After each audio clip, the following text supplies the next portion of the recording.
नमस्कार, आप देख रहे हैं 4 PM और मैं हूं आपके साथ निधि तिवारी। आज बात करेंगे सुप्रीम कोर्ट के उन बड़े फैसलों के बारे में जो सीधे सीधे देश के मौजूदा राजनीति को बदलने का काम करेंगे, क्योंकि उन सभी फैसलों की सुनवाई जस्टिस DY चंद्रचूड़ करेंगे। देश के मुख्य न्यायाधीश DY चंद्रचूड़ अभिव्यक्ति की स्वतंत्रता के पैरोकार माने जाते हैं और यही वजह है कि देश की सरकार भी उनके फैसलों से परेशान रहती है। अभी याद होगा आपको, जिस दिन मणिपुर का वो शर्मसार करने वाला वीडियो वायरल हुआ था, तो CJI चंद्रचूड़ काफ़ी नाराज़ हुए थे और कहा था कि मणिपुर की घटना बर्दाश्त के बाहर है और बहुत ही सख्त लहजे में ये कहा था कि सरकार जल्द ही इस पर कार्रवाई करे वरना हम करेंगे। और इसके बाद से ही CJI चंद्रचूड़ ट्रोलर्स के निशाने पर आ गए। ट्विटर पर उनको लेकर कितनी अभद्र भाषा का प्रयोग किया जा रहा है, यहाँ तक कि सुप्रीम कोर्ट को सुप्रीम कोठा तक कह दिया जा रहा है। आप सोचिए, कोई एक शख्स जिसने संविधान को बचाने के लिए ऐतिहासिक फैसले दिए हों, उनको लेकर इस तरह की भाषा का प्रयोग किया जा रहा है, उन्हें गालियां तक दी जा रही हैं। बाढ़ आ गई है ट्रोलर्स की जो CJI पर इस तरह की टिप्पणी कर रहे हैं। कौन है वो लोग, किसके इशारे पर ये सब हो रहा है, ये सब हम आपको आगे बताएंगे। लेकिन सबसे पहले आपको बता दूं कि इस मानसून में न सिर्फ संसद बल्कि सुप्रीम कोर्ट से भी सियासी हवा बदलने वाले कई मामलों पर सुनवाई और आदेश आ सकते हैं। अगले कुछ हफ्तों में कई अहम मामलों की सुनवाई हो रही है। ये मामले सीधे सीधे देश की राजनीति पर तो असर डालेंगे ही, साथ ही मोदी सरकार की जड़ें भी हिला सकते हैं। वैसे तो ये जो लिस्ट है वो काफ़ी लंबी है, लेकिन आइए उन 5 ऐसे मामलों पर नज़र डालते हैं जो सबसे ज़्यादा अहम हैं।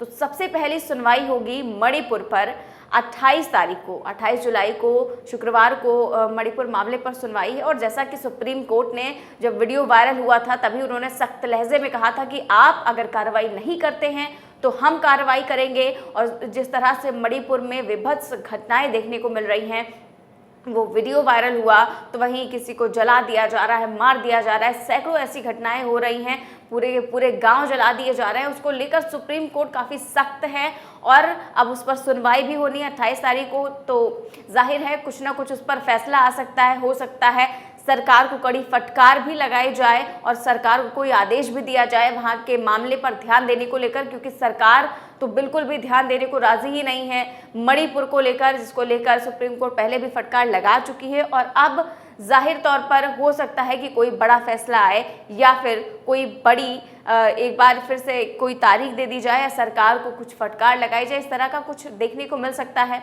अब अगला है आर्टिकल 370 निरस्त करने की मांग।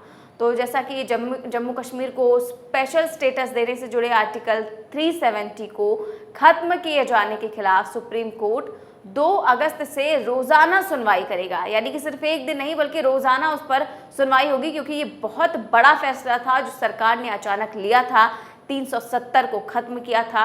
और यहाँ ये भी बता दें कि केंद्र सरकार ने सुप्रीम कोर्ट में अपने इस फैसले का बचाव भी किया है, लेकिन सुप्रीम कोर्ट ने साफ तौर पर कहा है कि अब हम इस पर पहले फैसला लेंगे, पहले सुनवाई करेंगे, इसकी जांच करेंगे, उसके बाद ही और कोई बचाव पक्ष या कुछ भी सुना जाएगा। और ये मामले जो है वो 2019 से पेंडिंग है और अर्जी में केंद्र के 370 हटाने के फैसले को निरस्त करने और इस फैसले को गैर संवैधानिक घोषित करने तक की गुहार लगाई गई है। तो इस फैसले को गैर संवैधानिक भी घोषित किया जा सकता है कि ये जो फैसला था वो असंवैधानिक था। जिस तरह से सरकार जो है वही 370, जिसको लेकर सरकार अपना जो है डंका पीटती रहती है कि हमने 370 हटा दिया, 370 हटा दिया, और वहाँ पर आतंकवादी घटनाएं कम हो गई हैं, लोगों की मौत कम हो गई है। लेकिन सच्चाई आप सब भी देख रहे हैं, लगातार खबरें आ भी रही हैं कि किस तरह की आतंकवादी घटनाएं वहाँ पर हो रही हैं लगातार। और इसी को लेकर अब सुप्रीम कोर्ट भी सुनवाई करेगा, तो ये भी बहुत बड़ा फैसला होगा। हालांकि उस पर जल्दी फैसला आएगा नहीं, लेकिन सुनवाई होगी तो कई सारी टिप्पणियां भी सामने आएंगी। और अब जो अगला है वो है दिल्ली में केंद्र के अध्यादेश को चुनौती। तो जैसा कि आप जानते ही हैं कि सुप्रीम कोर्ट ने कितना सख्त आदेश दिया था और साफ तौर पर कहा था कि ट्रांसफ़र पोस्टिंग का मामला जो है वो दिल्ली सरकार के पास ही रहेगा। तो जैसे कि दिल्ली में ट्रांसफ़र पोस्टिंग में केंद्र सरकार की ओर से लाए गए अध्यादेश पर 5 जजों की अब संवैधानिक बेंच सुनवाई करेगी। पहले 3 जजों की बेंच ने की थी और अब 5 जजों की बेंच करेगी।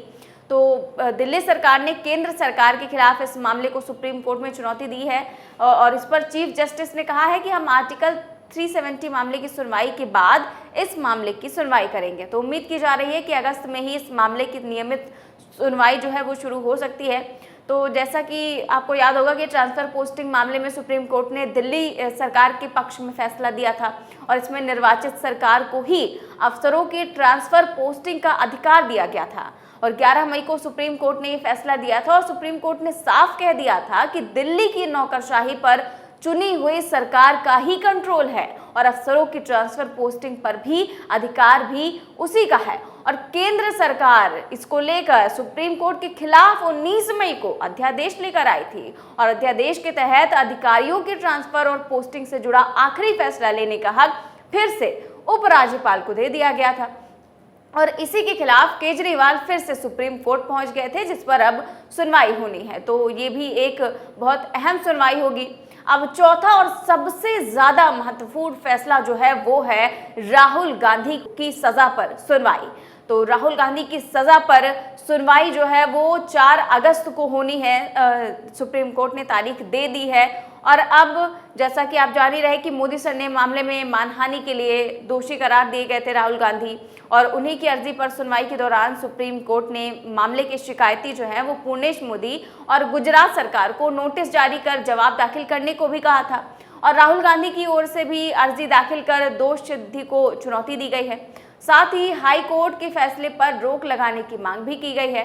तो मामले में 4 अगस्त को सुनवाई है और ऐसे में अगर 4 अगस्त को फैसला आ जाता है तो ये बहुत बड़ा झटका साबित होगा सरकार के लिए, क्योंकि वो अब राहुल गांधी जब अगर उनके फैसले पर सुनवाई आ गई तो वो फिर से जो अयोग्य घोषित किए गए थे उनका वो फिर से अब सांसद बने रहेंगे। इसको लेकर भी फैसला आ सकता है। तो इसको लेकर भी सरकार के हाथ पांव फूल गए हैं, क्योंकि जस्टिस DY चंद्रचूड़ इस मामले में सुनवाई करेंगे तो जाहिर है कि बिल्कुल निष्पक्ष फैसला आ सकता है।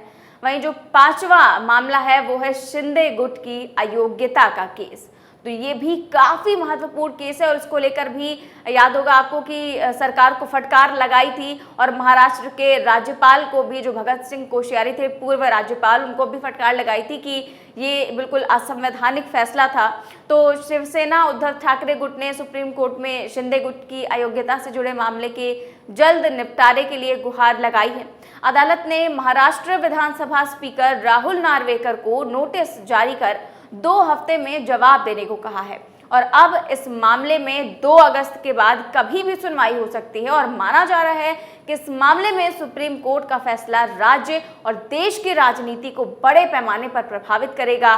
मान लीजिए कि अगर शिंदे गुट के विधायकों को लेकर कुछ फैसला आ जाता है तो ये शिंदे के लिए भी बड़ा झटका होगा और अजीत पवार को बड़ा मौका मिल सकता है या फिर देवेंद्र फडणवीस भी अपने लिए मुख्यमंत्री पद की मांग कर सकते हैं अगर उनके विधायक अयोग्य घोषित हो गए तो इस तरह से अभी भी इतने कई सारे मामले हैं जिसको लेकर सुप्रीम कोर्ट का रुख देखने लायक होगा और सरकार भी इसको लेकर लगातार परेशान है, क्योंकि DY चंद्रचूड़ जो है जस्टिस CJI है वो लगातार ऐसे फैसले दे रहे हैं जो सरकार को सीधे तौर पर प्रभावित करते हैं और सरकार काफ़ी ज़्यादा परेशान रहती है और